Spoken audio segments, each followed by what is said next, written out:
warahmatullahi wabarakatuh. Perkenalkan, nama saya Diah Aulia dari Fakultas Psikologi, Prodi Psikologi Universitas Bosowa dengan NIM 4524091127. Nah, pada penjelasan kali ini saya akan menjelaskan sedikit tentang otak dan sistem saraf manusia.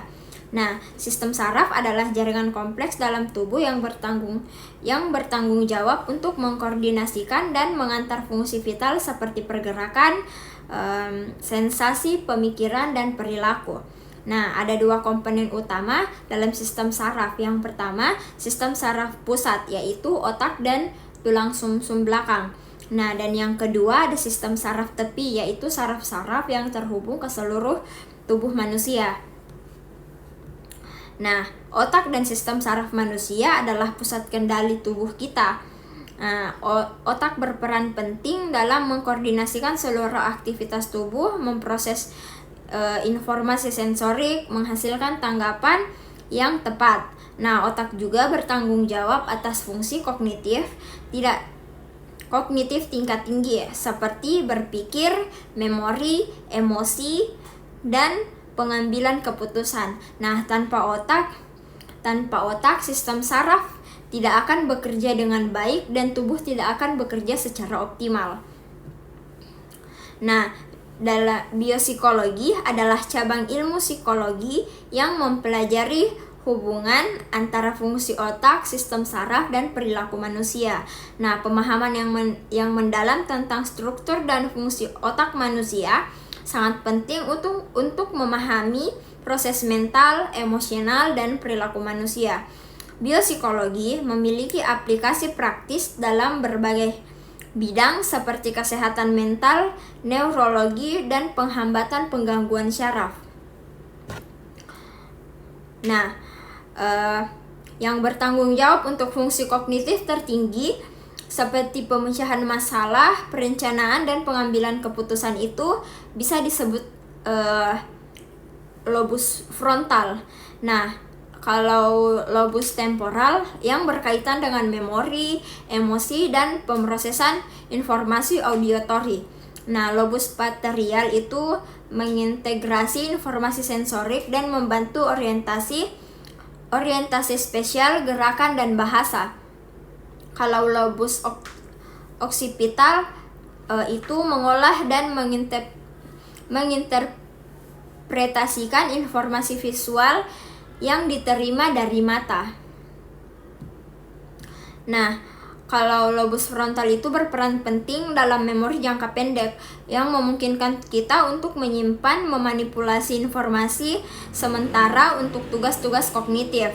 Nah, bagian depan lobus frontal itu terkait dengan kemampuan berpikir abstrak, pemecahan masalah, dan pembuatan keputusan strategis.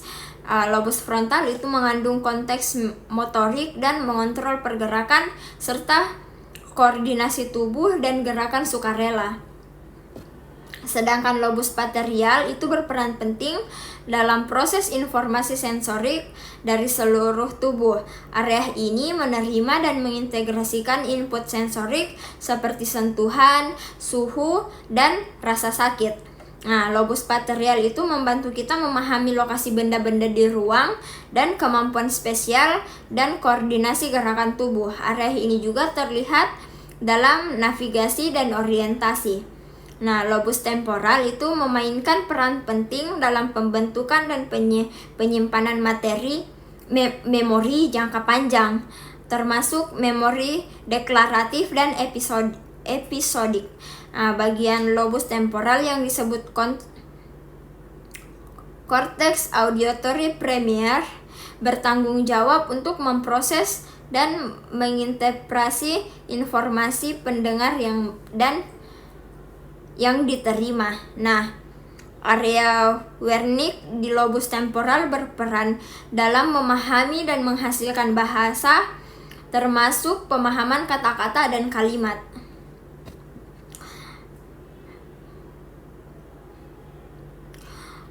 Kalau lobus occipital itu menginterpretasikan sinyal-sinyal elektrik yang diterima dari mata, memungkinkan kita untuk melihat, mengenali, dan memahami objek visual. Pusat kontrol vital itu adalah batang otak yang mengatur fungsi vital tubuh seperti detak jantung, pernafasan, dan tekanan darah. Koordinasi gerakan, batang otak berfungsi untuk mengkoordinasikan gerakan otot dan menjaga keseimbangan tubuh. Kalau refleks dasar itu batang otak yang mengatur refleks dasar seperti batuk, bersin, menelan, dan yang penting bertahan hidup. Kontrol tidur itu bagian otak juga yang terlibat dalam pengaturan siklus tidur dan bangun.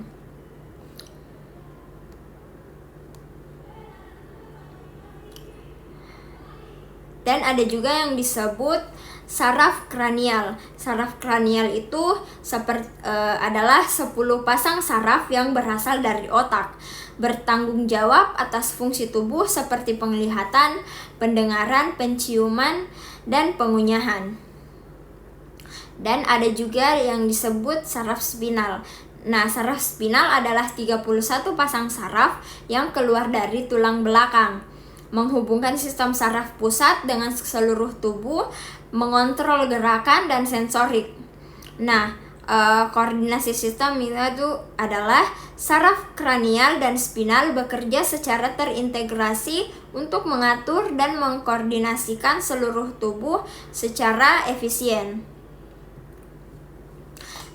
Ada juga yang disebut neuron. Neuron itu adalah unit dasar dari sistem saraf yang berfungsi untuk mengirimkan sinyal elektrik ke seluruh tubuh. Nah, neuron ini bertanggung jawab atas komunikasi antara otak, saraf, dan organ-organ lainnya. Nah, neuron ini menggunakan impuls listrik dan proses kimia untuk mentransmisikan informasi. Ini memungkinkan tubuh untuk merespon terhadap rangsangan eksternal dan internal dengan cepat dan efisien. Nah, neuron itu terdiri dari badan sel, dendrit, dan akson. Nah, badan sel ini berfungsi sebagai pusat kontrol. Kalau dendrit itu menerima impuls dan akson itu meneruskan impuls. Nah, ada 3 jenis neuron utama, yaitu sensorik, motorik, dan interneuron. Nah, sensorik itu menerima rangsangan, sedangkan motorik itu mengirim perintah ke otot. Nah, kalau interneuron itu menghubungkan antara neuron sensorik dan motorik. Nah, ada juga yang disebut encoding. Ini informasi yang diterima otak akan diubah menjadi bentuk yang dapat disimpan seperti memori jangka pendek. Sedangkan penyimpanan itu informasi yang akan disimpan di berbagai bagian otak untuk diakses kembali di kemudian hari. Kalau pemanggilan itu, otak akan mengambil dan mengeluarkan kembali informasi yang telah disimpan ketika dibutuhkan seperti memori jangka panjang. Melakukan meditasi. Nah, meditasi itu adalah melatih konsentrasi dan kesadaran diri. Nah, teka-teki juga itu mengasah kemampuan dan pemecahan masalah. Belajar bahasa baru itu memperkuat fungsi kognitif dan memori. Nah, latihan fisik itu meningkatkan aliran darah dan oksigen ke otak. Baik, sekian video dari saya. Lebih dan kurangnya mohon maaf. Wassalamualaikum warahmatullahi wabarakatuh.